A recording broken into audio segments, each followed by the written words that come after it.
VC Cordell Jehola here, back with another Vinyl Finds edition.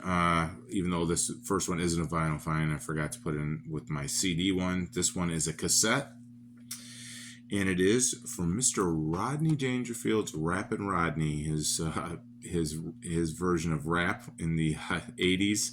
Roddy's all decked out with the workman's goggles on his head with the big 80s boombox and a cigarette and the white shirt. Rest in peace, Roddy. He was so hilarious. So then let's get to the vinyl finds on this. This one I found. I do like collecting soundtracks and that, and I found this on vinyl at Salvation Army, Bright Lights in Big City. Picked this up on its own Warner Brothers. The movie wasn't really too great. It was when Michael J. Fox really started getting into stuff. He produced a lot of movies, and I'm pretty sure that this movie that was based off a book, and the guy lied about the whole thing.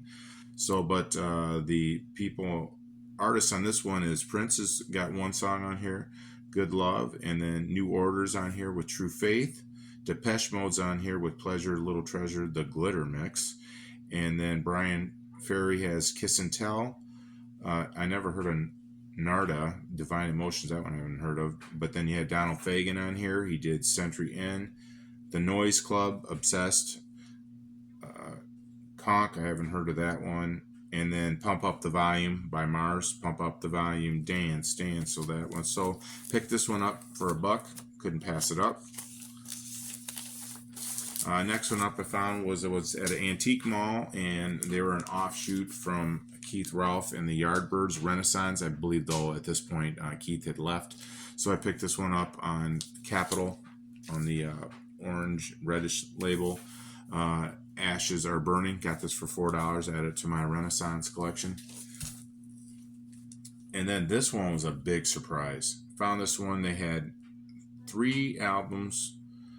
This guy had his closeout sale at the antique mall, and it was 3 albums you had to buy 3 of them for $1.35 to get rid of them. So look what I found in the pile. Yeah, that's Mark Bolan, T-Rex. Before he went to the group T-Rex, his first name was Tyrannosaurus Rex, and I'm like, that looks like it. Pulled it out. It's closeout. It's a little beat up on a blue nail, but gatefold. Okay, I mean, I was like really shocked to find that. So I was like, that was a great pickup on this one. I still haven't spun it yet, but it was just pretty awesome in the gatefold nap. But I was like, yeah, I'm sure that's him, but sometimes you're never quite sure about it. But I picked that one up, couldn't resist it. And then this one I seen at the thrift store, and it just looked a little different. Like anybody with the name Sweet Smoke's got to be some kind of prog or psychedelic maybe or something like that, and just like Sweet Smoke Live. I said, well, that's got to be pretty awesome. And the green label, it's a Harvest, so phone wasn't really working well. I just like, I'll pick it up. It was only $0.25, so I had nothing to lose, right?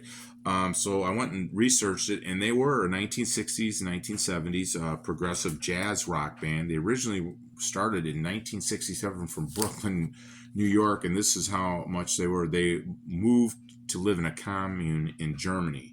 They produced 2 albums, and this was their 3rd one at the live album, and then they broke up. And on this album, they have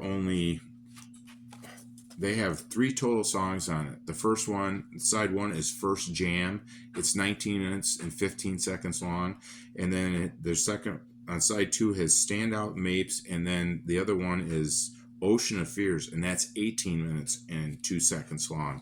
So, all us Allman Brothers fans, when they started going off and playing these guys for a live album, just 2-3 songs basically. So I haven't got a chance to spin it yet, but it's quite interesting. It was, the cover's kind of in bad shape, but I don't get to see it, so I picked it up. Then this one I picked up, Neil Young's Harvest on the Reprise. I think it's a 2nd issue for the most part. It's got some scratches on it a little bit, not warped though. It didn't, appear to be warped. I'm not the greatest at looking at warps, but it, not a deep scratch on it for him. Got it for $5 at this antique mall. I went through and was looking at it, and I just was like, wow, you never see that. So I picked it up, added to with Crosby, Stills, and Nash, and Neil Young, of course, on his own. But it's one of his great albums. Early on, I mean, Neil Young has done so many albums. This one may not be everybody's cup of tea, but who cares? This is my cup of tea. It is the Fat Boys, Big and Beautiful. I grew up with the Fat Boys when they were beatboxing and doing that, and I had not. This was 1986, and the Fat Boys were kind of getting slowly phased out. I never have not seen it on vinyl. They were just three different guys in the hip hop era that left their mark on it. I probably paid a little bit too much for it at this record store that I went to, but as we drove a long distance, I don't ever see it. I picked it up. It played well. I mean, I'm not going to knock it. And it was $10, but underneath it. So if you look at Discogs and all that and shipping, it's about the same thing. Heck, I spent more than that on gas just to get there. So I picked it up. It's on the Sutra label, and I just just added to collection. I got the other two. I got another one on vinyl, and then cassette. I still have my cassettes from then, and then I picked up a CD not too long ago and some 45s. But the old Fat Boys. You couldn't even say it. You probably can't even see that nowadays. So that's just the way it goes. Added to my Quicksilver Messenger one. Found this at the same record store. What About Me? Another one of their great covers, which supposedly makes up a story. So you have, this is just the inner, but the out of it on red capital label. I mean, just such great artwork. My daughter just loves to draw, and these album covers are just awesome, the whole set. So added another one to the collection, so that's 3. Their first album was just black with silver and their names on it and red, kind of boring, and then they got really creative. So that one, found that bought at the same record store. This one is a local record store, well, local, see, still a ways away, Blue Jay Records in Princeton, Illinois. And I picked up John Sebastian's first, after he left the Loving Spoonfuls, picked up this album, and because I was doing research on when I was looking through my Crosby, Stills, and Nash and things like that, and Stephen Stills, what they did and that. And here on this one, it's a reissue. The first one's on the MGM, and I seen one on the MGM label, the original, but it was kind of beat up a little bit. And so I just bought this one, a reissue of it, and the players on it, I was like, they always refer to it as one in their discography. Sorry, Stephen Stills is on here contributing, and then David Crosby's on here contributing, and Mr. Graham Nash is on here contributing as players. So I'm like, well, I'm going to pick this up, and it sounded pretty good on that. And I like the Loving Spoonfuls already, and plus, who can forget Welcome Back? The theme from Welcome Back, Kotter. John Sebastian sang that. I grew up watching that show with Gabe Kaplan, John Travolta. So picked that up there. I got that for like $6. A real good deal. And then the next one, I've been wanting to get this album going back and forth, the Alan Parsons Project, The Eye in the Sky. And then I actually put this in a video about spell out your favorite sport. MG Boston, Mike was doing them from Boston, and Gary from Physical Format were doing those. And they put football down. I'm like, well, basketball is my favorite sport. And I just pure luck that I picked up this album, paid it for $6 because, of course, they have, Eye in the Sky, but the big one is the Sirius, and that reminds me just of Michael Jordan, and Michael Jordan in the 80s and the 90s, and the Bulls still use that as warm up. And if I hear that song, I'm like, I don't think the Alan Parsons Project. I'm like, oh, where's Michael? Here comes Michael Jordan. So I got this album at a great deal. This one I picked up as compilation 10cc. So picked this one up. I don't have a lot from them, and I figured I'll try out from theirs, and it's on this UK record, so kind of a little bit of a generic one, 1975. It's got some little scratches on it. I didn't pay a ton for it. It should play through though.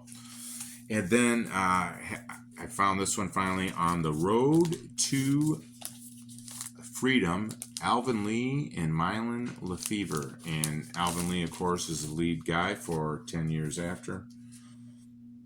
Couldn't pass that one up, so this is just his own individual one. It's on Columbia, the red label. So I just add to my sure I got this one right over here.